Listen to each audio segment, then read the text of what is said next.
Hey, Daniel Boone families, Coach here, and we're starting Chapter 6, The First Two Finders. The very next day, the first golden ticket was found. The finder was a boy called Augustus Gloop, and Mr. Bucket's evening newspaper carried a large picture of him on the front page. The picture showed a 9-year-old boy who was so enormously fat, he looked as though he had been blown up with a powerful pump.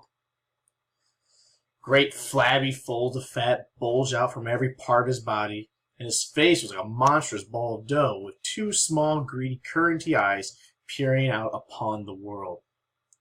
The town in which Augustus Gloop lived, the newspaper said, had gone wild with excitement over their hero. Flags were flying from all the windows. Children had been given a holiday from school, and a parade was being organized in honor of the famous youth.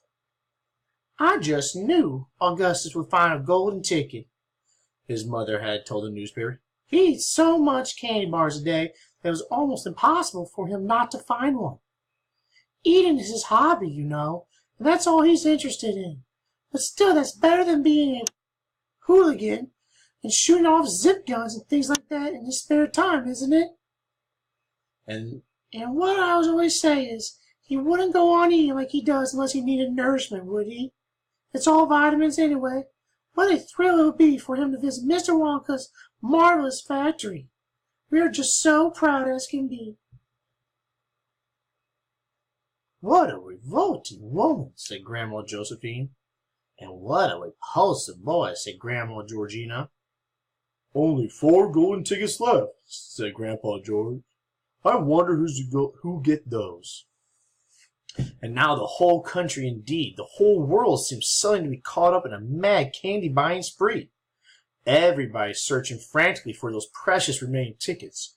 Fully grown women were seen going into sweet shops and buying 10 Wonka candy bars at a time, then tearing off their wrappers onto the spot and peering eagerly underneath for a glint of golden paper. Children were taking hammers and smashing their piggy banks and running out to the shops with handfuls of money.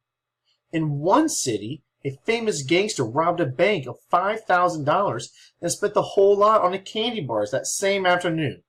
And when the police entered his house to arrest him, they found him sitting on the floor amidst mountains of candy, ripping off the wrappers with the blade of a long dagger. In far-off Russia, a woman named Charlotte Russe claimed to have found the second ticket, but it turned out to be a clever fake. In England, the famous scientist Professor Foulbody invented a machine which would tell you at once, without opening the wrapper of a candy bar, whether or not there was a golden ticket hidden underneath it. The machine had a mechanical arm that shot out with tremendous force and grabbed hold of anything that had the slightest bit of gold inside it. And for a moment, it looked like the answer to everything. But unfortunately, while the professor was showing off the machine to the public at the candy counter of a large department store, the mechanical arm shot out and made a grab for the gold filling in a back tooth of a duchess who was standing nearby. There was an ugly scene, and the machine was smashed by the crowd. Suddenly, on the day before Charlie Bucket's birthday, the newspaper announced that the second golden ticket had been found. The lucky person was a small girl called Veruca Salt, who lived with her rich parents in a great city far away.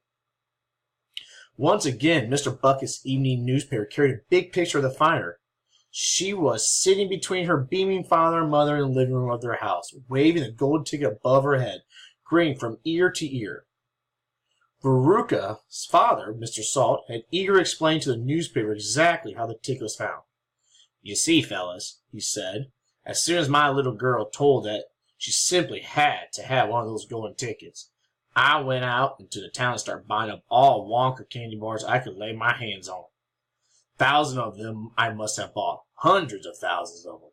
I had them loaded onto a truck and directly to my own factory. I'm in the peanuts business, you see. I've got about 100 women working for me over at my joint, shelling peanuts for roasting and salting. That's what they do all day long. Those women, they sit there shelling peanuts.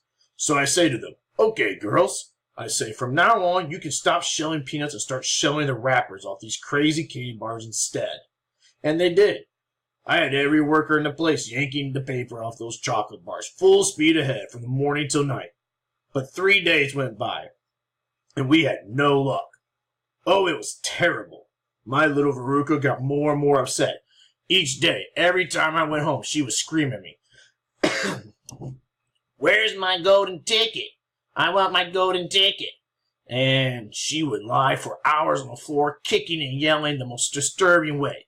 Well, sir, I just hated to see my little girl feeling unhappy like that, so I vowed I would keep up the search until I got her what she wanted. Then suddenly, on the evening of the 4th day, one of my workers yelled, "I got it! I got a ticket!" And I said, "Give it to me quick!" And she did, and I rushed it home and gave it to my darling Veruca, and now she's all smiles, and we have a happy home once again.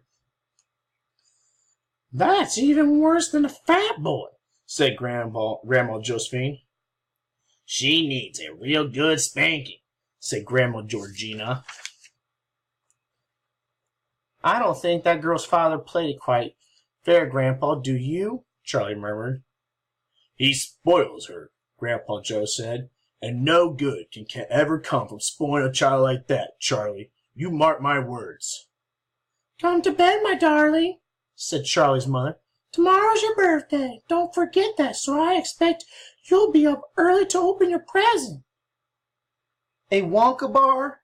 A Wonka candy bar?" cried Charlie. "It is a Wonka candy bar, isn't it?" "Yes, my love. Of course it is." "Oh, wouldn't it be so wonderful if I found the third golden ticket inside it," Charlie said. "Bring it in here when you get it," Grandpa Joe said. "Then we all can watch you taking off the wrapper." Thanks, guys. Hope you keep enjoying the book. Keep on reading. See you in PE.